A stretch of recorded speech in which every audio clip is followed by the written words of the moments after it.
Bloomberg Audio Studios. Podcasts, radio, news. The story of the UK is an economy that has got real momentum. What is broken can be repaired.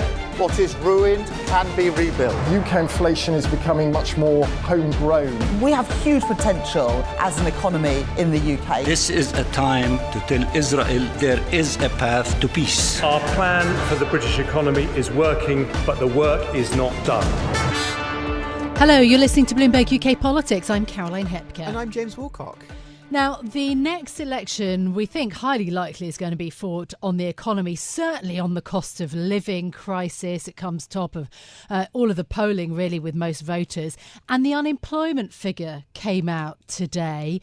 I would say bad for people, but perhaps good if you are hoping for an interest rate cut from the Bank of England, because basically the jobless rate went up to 4.2% in the 3 months through to the end of February. So there you have, a little bit of the pressure ratcheting up on employers and therefore fewer people in the economy working. It's funny you mentioned the Bank of England, Caroline, because obviously you listen to Rishi Sunak and some of his advisors. They see the economy as the election to fight the election on, but some of their own party disagree, and some of them also have a lot of things to say about the Bank of England. A certain former Prime Minister has been, let's say, less than complimentary of Andrew Bailey and his fellow policymakers. But it's not, what they're saying is not borne out by the facts. It's a smear. It's a smear. Why is nobody countering that smear? I mean, you are obviously by writing the book. I'm countering it. A lot of economists have countered it. A lot of when I meet people, quite often out canvassing or out on the street, people will say you did the right thing. So I think a lot of the public understand what I was trying to do, but the left have, in the same way as they sort of say, government was trying to abolish the forests or they're trying to do this. They're trying to smear me with economic results that I'm clearly not responsible for. Whatever mistakes I may have made, and I'm not saying I haven't made mistakes, I did not cause Britain's lack of economic growth. That was Liz Truss there, who went on media rounds yesterday promoting her new book, 10 Years to Save the West. I don't know if you listened to any of them, Caroline. I have read a great deal about it, and being a lettuce comes up again and again. It does. I mean, honestly, if you were a Conservative advisor, you would be reading some of these headlines through your fingers. Let me just go through. Abolishing the Supreme Court, should get rid of that. In Britain. Try to block Brexit, terrible idea. Sack Andrew Bailey. I mean, kind of goes without saying if you'd heard that clip. She endorsed Donald Trump to win the US presidential race, saying the world is safer under him, which is quite a move from a former UK Prime Minister heading into election. She wants Nigel Farage to join the Tories, which again, if you're a Conservative pollster, again, head in hands. And then the smoking ban, debated in Parliament today, which is one of the few pieces of legislation the Conservatives actually want to do before the election, she says is being pushed by unelected civil servant bureaucrats, as opposed to Rishi Sunak, who announced it. Yeah, which is strange. I mean, look, I get that idea. I mean, Boris Johnson was also highly critical of the phased sort of smoking ban. He called it un-Churchillian. Yes. The party of Churchill's famously cigar smoking. Look, I just wonder what all of this is about. I mean, I was speaking to one very senior Conservative today, and we'll hear a bit more on that subject a bit later. But the question is, how can you have a former Prime Minister going to the United States, making these bold claims? It is just such fissures out in the open for the Conservatives. How do they deal with this? Well, I mean, some of our listeners would probably be shouting at us at this point to say we have to point out that Liz Truss is one of, if not the most unpopular politician in the UK currently. And so to give her views weight is to kind of do her a disservice. But then I think this big media tour cements three things. Number one, the media still care about her because she is, like you say, a former Prime Minister with the weight of that office. Two, that she clearly has decided, for either cynical or genuine reasons, that it was the establishment and institutions that brought her down, and they are the subject of her ire, and that is her target audience. It was fascinating. I listened to the interview that she did to The Spectator of the many broadcasts that she did, and Fraser Nelson, the editor of The Spectator, goes to her, we left the EU, and politicians like yourself used to blame the EU for migration. Now there was no excuse. And she goes, no, it's Whitehall. And she went straight to the next bogeyman. And then the third one, though, is Keir Starmer must be absolutely delighted, because what this signals is both this, for him, ties Rishi Sunak into Truss's legacy, and also it declares open season for any senior Conservative with a grievance that the former Prime Minister's having a go. You can air yours too. Well, in terms of Liz Truss's recent ruminations, I put some of this actually to the UK Exchequer Secretary to the Treasury, Gareth Davies, just this morning on Bloomberg Radio. Alongside my colleague Tom Mackenzie, we quizzed him about Liz Truss, but I began just by asking him, firstly on the strength of the UK economy. It's the IMF taking place in Washington today. The Chancellor Jeremy Hunt is there. And of course, the IMF has been one of the more sceptical, more negative forecasters in terms of the UK economy, saying that the UK is going to have the highest inflation, slowest growth of any G7 economy in 2024. So firstly, on that point around the softness of the UK economy, here's Gareth Davies. Take it with a bit of a pinch of salt. Look at them, obviously, and consider the potential impact of what they say. But what we are focused on in government is making sure we're putting in place the measures that will continue to get inflation down, grow our economy, reduce our debt, and enhance our productivity around the country. And that's what we're focused on every day. Kathy, you're being very respectful and diplomatic around these institutions. Less so from the former Prime Minister Liz Truss, out with her book, of course, making comments, wanting to see Andrew Bailey, the BOE, sacked, wanting to see an end and scrapping to the OBR, endorsing President Trump. When it comes to the OBR, when it comes to the Bank of England, those kind of comments, how unhelpful are they? Or is that where the gravity of the Conservative Party is now heading? I think it's up to any colleague to offer their views when they're asked. Colleague. This is the former UK Prime Minister in an election year. But nobody in government is saying that, I can certainly assure you. And we have absolute confidence in our independent Bank of England, the Governor. I think they're doing a great job under very difficult circumstances. And as I say, in the Treasury, we work very closely with them to make sure that we bear down on inflation. And that's what we've seen, from 11% to 3.4%, on track, going towards 2%. Look at the results, and I think you can see that we work pretty well together. That was Gareth Davies then, trying to distance himself then from the comments that Liz Truss had to make or made. He was talking about the Treasury and its work. Well, for more on those UK jobs figures and the wider UK economy, let's be joined by our economics reporter, Irina Anghel. Irina, put some perspective for us. How serious should we be taking this jump in unemployment? Well, the unemployment rose to 4.2% in the 3 months to February, and the previous reading was 4%. And now it's at the highest level since the summer of 2023. And we've also seen a drop in the total number of people on payrolls, and that's been the biggest drop since November 2020. So this is a sign that the labor market is loosening. However, we have problems with the labour force survey, and we've been having that for a while. The ONS has for months urged caution in interpreting these figures because there's been a drop in the number of responses it receives for these surveys. Okay, so there's a bit of scepticism around the data, and they are trying to fix that at the Statistics Office. They're trying to get more businesses basically to write back to them and give them an insight into the jobs market, which is how they figure out the unemployment figure. I mean, the issue with the unemployment data is, on the one hand, it's not good if you're an individual and you're seeing, the number of new vacancies kind of going down, or you might have lost your job, and there's still a lot of people who are not working for health reasons, for example. But on the flip side, actually the loosening of the labour market, cooling the UK economy, is sort of what we need to see in order for the Bank of England to cut interest rates.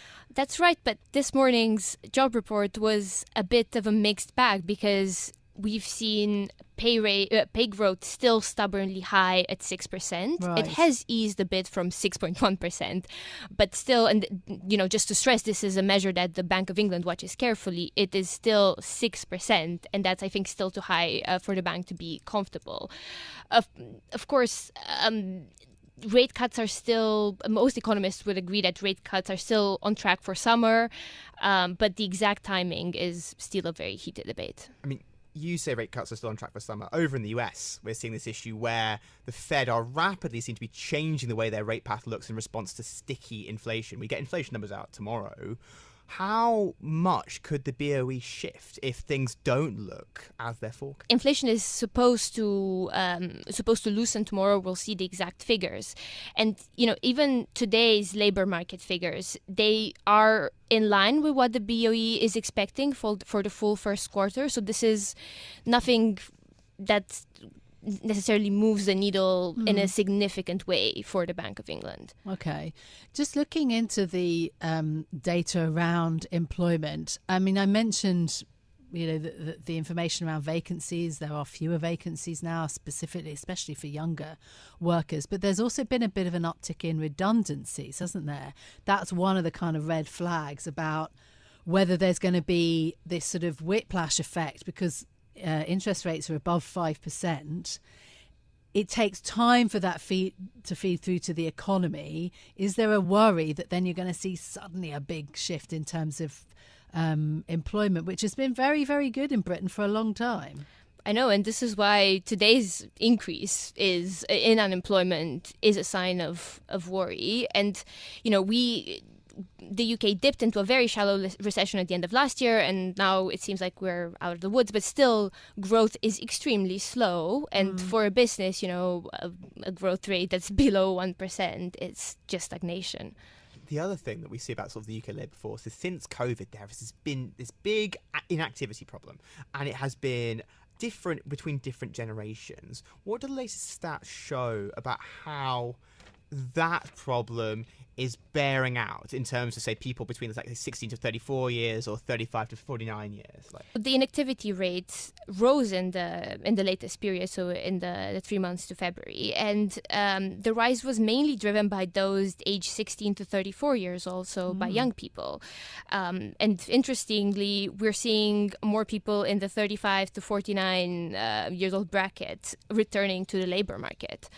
So it seems that it's really young people driving up this trend. Well, now to another topic that the government wants to tackle. It is planning to criminalise the creation of sexually explicit deepfake images, including when there's no intent to share those images. The Ministry of Justice says that people convicted of creating deepfakes without consent will face prosecution and an unlimited fine potentially, and that sharing those sorts of images could also result in jail. Joining us now to discuss this is the Women and Equalities Select Committee Chair, Caroline Nokes, the MP. Welcome to Bloomberg Radio, Caroline. Thank you for joining us on this discussion. Look, firstly, how much of a difference do you think this sort of legislation is really going to make to explicit deepfake AI-driven images that we know are surging across the internet? There's been a massive proliferation in them. If you look at the numbers that were created in 22 and then the numbers in 2023, they went up by a magnitude of way in excess of tenfold. So we know that people are making these images, and we also know about the level of distress that they cause to the victims of them, and I will describe them as victims. But this, I think, is evidence that we have to do more to protect women. We know that the majority of deepfakes created are of women, and we have to make sure that we have adequate curbs on what's going on online. And to be quite frank, at the moment, we just don't. And the efficacy of this proposed legislation, I guess the proof will be in the pudding, but we're beginning to see prosecutions around the sharing of deepfakes, and so I think this is a logical step forward. Legislators worldwide, Caroline, have learned the lessons from social media and how quickly it changed and how long it took laws to catch up. How likely do you think politicians in the UK are going to be able to get a handle on how the internet is changing with AI? It's a really good question and a really difficult one for legislators to grapple with. I can remember when we were first discussing the online safety legislation, before that was even debated in the Commons, we would hear, really ambitious statements from ministers about we've got to future-proof this. Now, the stark reality is that anybody who operates online will know that future-proofing something is impossible, and that you only have to witness what goes on in social media, how quickly the platforms change, evolve, new ones come on stream, to know that attempts at future-proofing are absolutely, I'm going to say, futile. But if we don't try, then we leave young people particularly exposed to the Wild West. And are any of us happy with that? Are we happy with the proliferation of violent and degrading pornography that we see online, that we know is being accessed by really young children? That most children will have seen violent porn online by the time they're 13 years old. So we have to try, but I'm the first to acknowledge that this feels like a battle that we're almost set up to fail.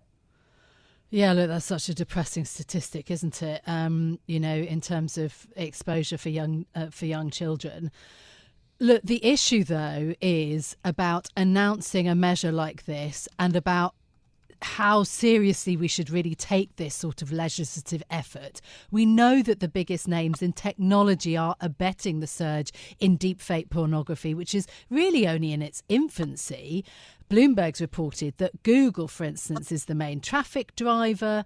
Users of X, formerly Twitter, regularly circulate deepfake content. Amazon, Cloudflare, Microsoft, GitHub, they all provide the sort of hosting services for the websites where the deepfake images can appear if they are indeed shared. So there's lots of knowledge about, something that could potentially be happening on an industrial scale. And it feels like Britain's trying to go house to house policing this, which seems mad.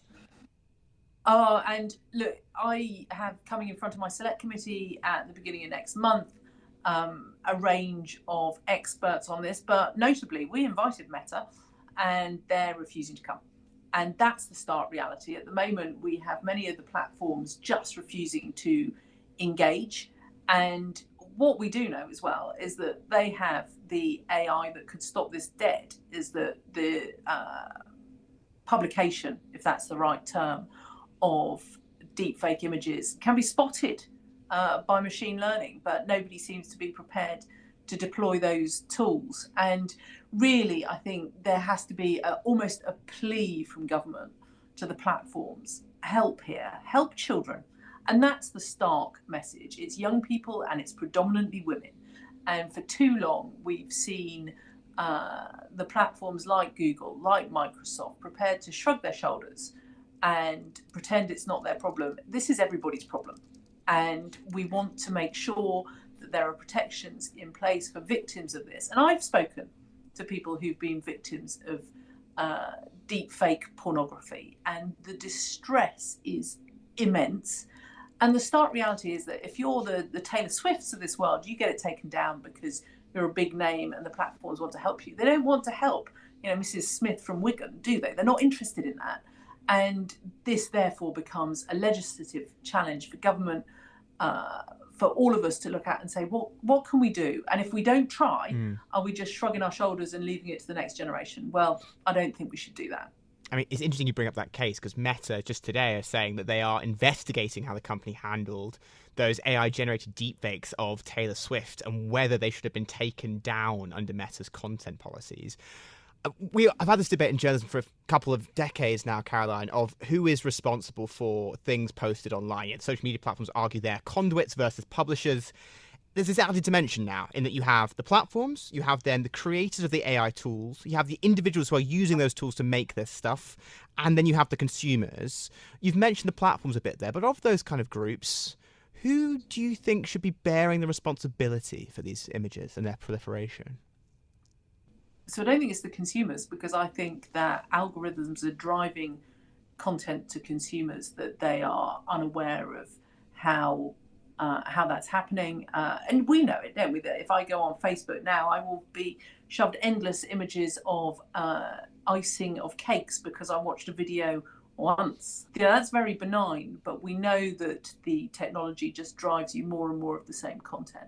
I think it is the platforms. They don't want to accept responsibility, but I don't think they should have any choice about that. And I think it requires collective global effort. And actually, when it comes to things like Twitter, and I genuinely regard X, formerly known as Twitter, as perhaps the worst, the Wild West of these sorts of platforms, is, eventually I live in some sort of new land of hope where we'll all just turn our backs on it. I know that I use it a great deal less than I would have done probably just 2 or 3 years ago.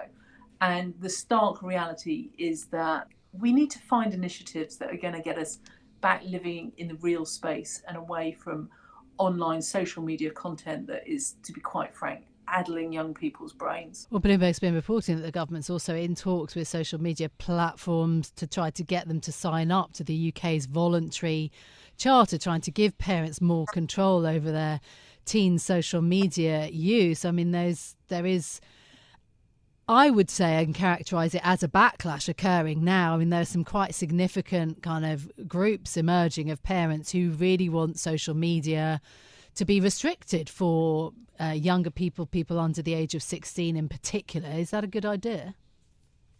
Well, I think the genie's out of the bottle. I think it's a really difficult battle to have. I think it's incumbent upon all of us as parents and indeed educators to make sure that we're having decent conversations with young people, that we're using subjects like PSHE in school, so relationship, sex, health education, to make sure that young people are properly equipped to know what they're seeing, to be sufficiently analytical to know that what they're seeing might not be real, to understand the harms that can be caused. And so you don't agree with an under 16s ban on social media, for example? Well, I think the whole while we as parents are handing over smartphones to our children, and we're going to carry on doing that, because guess what? We like to have apps where we can keep tabs on where young people are. We want them to be able to stay in contact with us. I think it's really unrealistic to think that you can plonk a social media ban on the under 16s. But I think we have to make sure that they are properly tooled up to know what the dangers are out there. And to know that really, really unscrupulous people will use all sorts of apps in order to target and groom young people. And we have to be prepared to have really difficult conversations with our children about that. I mean, you've pointed direct to the platforms here, but it's worth saying, I think you look at the research that's being done on the influence Andrew Tate is having in schools. The FT does some fascinating research, John Byrne-Murdoch, on the sort of increasing political split between men and women. At the end of the day, AI and social media are tools. Is the problem here with tools or with men? And those tools are predominantly owned and driven by men, isn't it? We know that the vast majority of people who are writing those algorithms are young men. We also know, if you look at some of the surveys done by organisations like Internet Matters, that Andrew Tate has a really pernicious influence on not even particularly young men. So actually teenagers are more discerning about the evils of Andrew Tate than their dads are. I think Internet Matters did a survey that said 56% of young dads thought that there was much positive in Andrew Tate. This is a man who has been charged with sex trafficking. Let's not forget that ever. And so, look, I think there is a problem with toxic masculinity. I think there is a problem with us not providing young men with enough positive role models. I think my select committee has called for relationship and sex education to have specific elements that are targeted at young men, enabling them to have much more constructive conversations around relationships, around consent, around respect for their peers. And we have to be prepared to have those difficult subjects in our schools. We can't shy away from them and pretend that we don't need to discuss these things, because otherwise you end up in a situation where, according to one of the surveys I read, young men thought that their girlfriends wanted to be choked by them during sex, and young women thought that their boyfriends expected to choke them. Neither of them wanted the activity to take place, but they thought it was an expectation of them. And so, what sort of world is it that we're just not equipping young people with the ability to understand the importance of consent, the importance of respect for each other, and impressing upon them the need to be really careful with the content that you see online, much of which will now not be real at all. Does this legislation come to pass? Does it actually get enacted? Or do you think the Labour Party, they have been supportive? Yvette Cooper, the Shadow Home Secretary, has welcomed, the idea of, criminalising these deepfake images. But do you think there's going to be any progress? Are we in a lame duck period? So look, this is a government amendment to the Criminal Justice Bill, so I would have every confidence that they can get that through. I think it's worth reflecting over the past 4.5 years or so, we've seen things like the rough sex defence included as part of the Domestic Abuse Act, and that was a cross-party initiative from Harriet Harman, who many of us regard as the mother of the House, and at the time, Laura Farris, the very newly elected Member of Parliament for Newbury, and now the Victims Minister, and a minister that sits in both the Home Office and the Ministry of Justice. I have every confidence that Laura is somebody who is going to drive this through and make sure that it happens. And, you know, what I want to see as chair of the Women and Equalities Committee is legislation that is put in place specifically to protect women. And I think this is a step forward. Caroline Nokes, Chair of the Women and Equalities Select Committee. Thank you very much for joining us on the podcast. Yeah, really great Thanks to speak to. Yeah, lovely to speak to you, Caroline. Thank you so much for your time. Look, I think this is a very interesting issue. Of course, you've got to remember that the government declared violence against women as a national threat in 2023. And this was meant to, force this as an issue for the police to prioritise in terms of tackling this issue. But it's sort of one of many, and I'm afraid I have to raise quite a sceptical eye given the conviction rates for physical crimes against women is so poor in the UK. You've got to wonder whether tackling stuff that happens online is going to be any easier. I mean, I weirdly think this will be an electoral issue in that you have the Sarah Everard case, but also both parties see crime as an issue they think they can win over the public and women especially. Yeah. Earlier, I spoke to Patsy Stevenson. She's a campaigner perhaps best known for being arrested by the Met during the Sarah Everard vigil and then receiving an apology and damages. I started by asking her to explain to me what being a woman on the internet is like and how AI is changing it. Patsy, as a man, could you help me understand what being a woman on the internet is like and how AI is changing that? Of course. So, I mean, the internet... I'm 31, so I grew up in a time where I saw the rise of the internet come into our everyday lives. And I think that it does mimic and sometimes enable a lot of things we see in society like sexism, racism, homophobia. So on the internet as well, you can be anonymous. It's easier sometimes to be misogynistic, for example. So being a woman on the internet, you have to always watch what you're saying, who you're talking to, and there's a lot of different things that I've experienced, which I'm sure many other women have as well, where pictures are being leaked or threatened to be leaked, and stuff like that is a very scary thing to go through. How prevalent is this kind of new danger of deepfake porn? And like, how much has it gained in visibility to you over the past few months? Because Taylor Swift was obviously the big sort of celebrity that changed everything. I mean, I think before that it was very common. So I think it's only really come into prominence now in the media because of Taylor Swift and what happened to her. But this has been going on for quite a while. I mean, we saw deepfakes come into the internet a long time ago, years ago. But things always start off almost on the dark web and then come to popularity in common places on the internet. So now we're seeing more and more of this, especially because the tools that we use to make deepfakes or AI creations are so commonplace now. You can have, I know that Photoshop, there's things that allow you to use AI very quickly and very easily. But I think it's one of those things, the same as social media. When social media first come out, everyone gets scared of it, but it is a progression in society, so it's a good thing that we have it. Okay, so there's a progression. This new technology's come out. The government have legislated to it. Job done? Everything's happy? Definitely not. I mean, these things are never job done anyway, but I think there is a good side to it because we do sometimes need laws around these things. However, I think AI is very tricky because it is relatively new to the common public. I think that we have to be careful where we legislate and what we legislate about. For example, AI can be used in loads of beneficial ways, especially to everyone going through misogyny. So, for example, deepfakes can be used to imitate or create a fake child, for example, that some organisations are using to lure predators so they can catch them. And that way, there's not a real image of a child being used, for example, so no one's being hurt in that instance. There's lots of things that AI can be used for that is so beneficial. That it needs to be open to the public, though, so that everyone can use it for it to be able to develop and progress.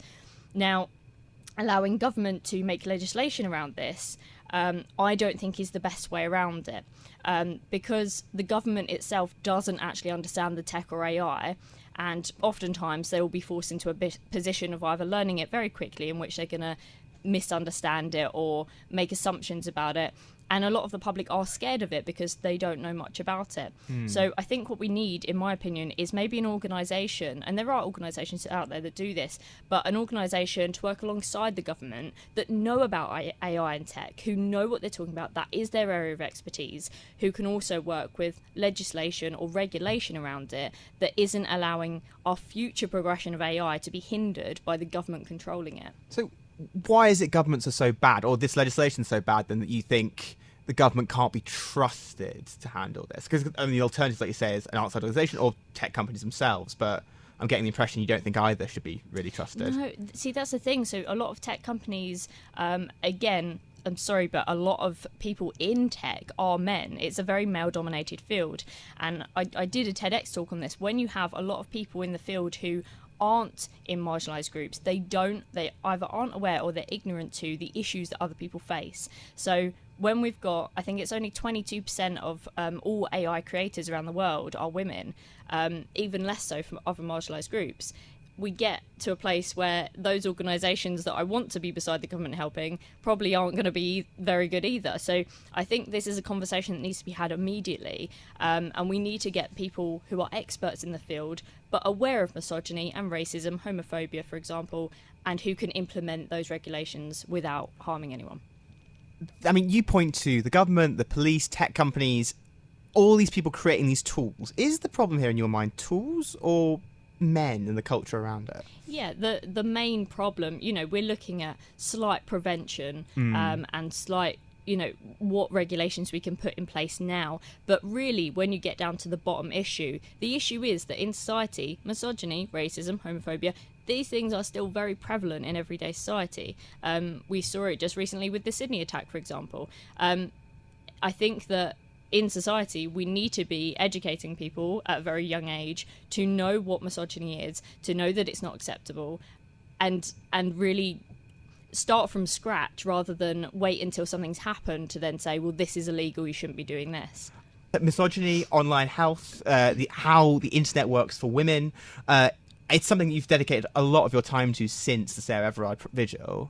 And I've seen sort of online it's something you say takes a lot of toll on you. Do you think it's something that the internet, that governments and tech companies are responding to, or is it going to get worse before it gets better? I do believe it's going to get worse before it gets better. Unfortunately, for example, the Taylor Swift incident was the only time that people really stood up and took notice. So I don't think it should take those types of big incidences for it to happen to someone in the public eye very openly for them to change and have those discussions. I personally think that being 31, I've seen that difference of feminism coming into play, and people started to understand misogyny, started to work on sexism in society. Then I truly believe that over COVID, a lot of young men were going online and looking at people like Andrew Tate and awful supposedly role models who are definitely shouldn't be role models at all. And I think right now we've just had a recent poll that says a lot of young men are actually anti-feminist, which is baffling to me because feminism is about equality for everyone. That's the whole point. So I think there's a lot of misconceptions about equality and feminism. I think we are going downwards in terms of women's rights. I hope that will go back up at some point, but I think optimism is the only way to look at it at this point. I guess just finally what I'm trying to get is, like, you're a 31-year-old woman who campaigns on this stuff and is very kind of aware of it. And I have in my mind what a teenager, sort of a young girl might be exposed to.